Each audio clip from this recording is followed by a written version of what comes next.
संबित पात्रा को कल शाम से सर्दी खांसी जुकाम की शिकायत बताई जा रही थी और उसके बाद में संबित पात्रा को अब गुड़गांव के मेदांता हॉस्पिटल में भर्ती करवा दिया गया है। संबित पात्रा में कोरोना वायरस के लक्षण पाए गए हैं और उसके बाद में उनको मेदांता हॉस्पिटल में भर्ती करवा दिया गया है। एक बड़ी खबर सामने आई है।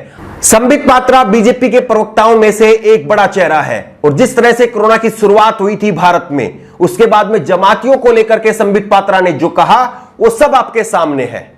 लेकिन आज बड़ी खबर सामने आई कि संबित पात्रा को ही कोरोना वायरस के लक्षण दिखने के बाद उनको खुद को हॉस्पिटल में अपने आप को एडमिट करवाना पड़ा।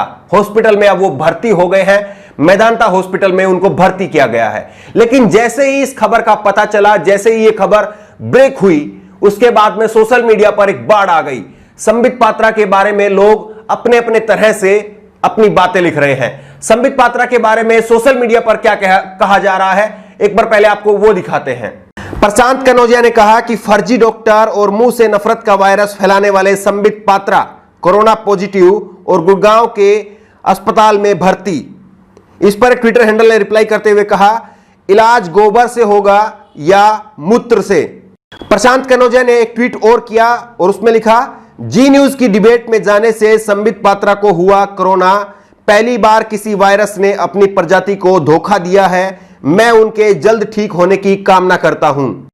एक ट्विटर हैंडल है राकेश कुमार, इन्होंने कहा कि अब कुछ दिन के लिए दलाल चाटुकारिता मीडिया सदमे में रहेगा क्योंकि डिबेट कौन करेगा।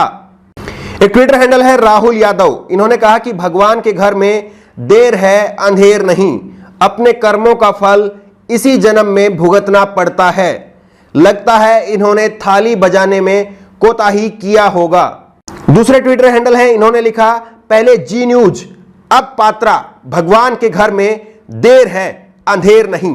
एक ट्विटर हैंडल है राशिद के नाम से, इन्होंने लिखा, ब्रेकिंग न्यूज, मौलाना संबित पात्रा को कोरोना। वहीं कुछ लोग हैं जिन्होंने संबित पात्रा के जल्दी स्वस्थ होने की कामना की है। तेजेंद्र पाल बग्गा जो कि बीजेपी के प्रवक्ता हैं, उन्होंने लिखा, get well soon Sambit Swaraj भाई। रोमाना इसार खान एबीपी न्यूज की पत्रकार हैं, इन्होंने लिखा, विशिंग यू स्पीडली रिकवरी। लेकिन इस खबर के पीछे एक दूसरा पहलू भी है। वो पहलू क्या है, अब उस पर बात करते हैं। आप जानते कि संबित पात्रा पर कांग्रेस के नेताओं ने छत्तीसगढ़ में एफआईआर दर्ज कराई थी और उस एफआईआर पर अब 2 जून को सुनवाई होनी है। और इसी को लेकर के रिया डिसूजा एक सोशल मीडिया एक्टिविस्ट हैं और कांग्रेस की समर्थक हैं, उन्होंने एक क्लिप, ऑडियो क्लिप जो है वो डाली है। पहले आप उसको सुनिए और फिर इस पर बात करेंगे। सर नमस्कार, आप थाना प्रभारी सिविल लाइंस रायपुर छत्तीसगढ़ बोल रहे हैं सर? जी हाँ सर, मैं निशांत वर्मा बोल रहा हूँ, राजनीतिक विश्लेषक दिल्ली से। आपका आधा मिनट चाहिए था सर। बताएं। सर ऐसा था कि 12 मई को एक आपके थाने से समन्स निकले थे भारतीय जनता पार्टी के national spokesperson doctor Sambit Patra के लिए, जी, जिसमें 20 मई को उनको हाजिर रहने के लिए कहा गया था। सर क्या आप मुझे उसकी अपडेट बता सकते हैं कि क्या वो आए थे या आगे की क्या? नहीं आए थे। नहीं आए थे। अब नेक्स्ट 2 जून का डेट दिया गया। 2 जून का डेट आपने उनको दिया है, ऐसा है? ठीक है सर, शुक्रिया sir, thank you so much sir, thank you. इस ऑडियो में आपने सुना कि संबित पात्रा को छत्तीसगढ़ के रायपुर में 2 जून को पेश होना था और उसी से बचने के लिए संबित पात्रा अब हॉस्पिटल में एडमिट हो गए हैं। इस तरह की बातें रिया डिसूजा कहती हुई दिखाई दे रही है।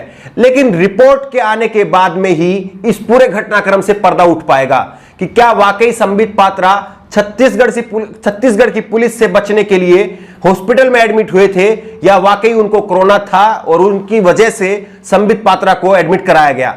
लेकिन एक बात बिल्कुल साफ है कि संबित पात्रा को हॉस्पिटल में एडमिट करवाया गया है और खबरें जो जहां तक सामने आ रही है उसमें यही कहा जा रहा है कि उनके लक्षण दिखे थे, सर्दी खांसी जुकाम की उनको शिकायत थी, जिसके बाद में उनको एडमिट कराया गया है। यह खबर जो है वो कई सारी वेबसाइट के जरिए सामने आ रही है और अब उनकी रिपोर्ट सामने आने के बाद में ही पता चलेगा कि संबित पात्रा को आखिरकार क्या हुआ है, क्या वो कोरोना पॉजिटिव है या महज उनको लक्षण थे। लेकिन इसमें एक बात सबको समझनी चाहिए कि हम सबको बीमारी को बीमारी की तरह देखने की आवश्यकता है, ना कि बीमारी के अंदर किसी का धर्म देखने की आवश्यकता है। बीमारी किसी को भी हो सकती है, अमीर को भी, गरीब को भी। इस धर्म के व्यक्ति को भी, उस धर्म के व्यक्ति को भी।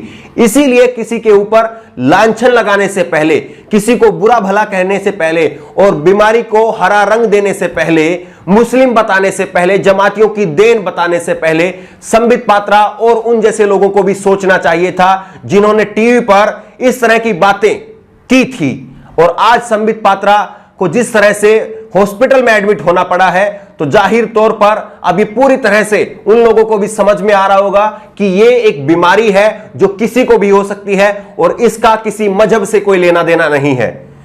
और कामना यही की जानी चाहिए कि जो कोई लोग भी इस कोरोना महामारी की चपेट में आ रहे हैं वो जल्दी ठीक हो और पूरी तरह से ठीक होने के बाद अच्छी मानसिकता के साथ में, अच्छे विचारों के साथ में दोबारा से अपनी जिंदगी में लौटें और दोबारा से देश के लिए काम करें।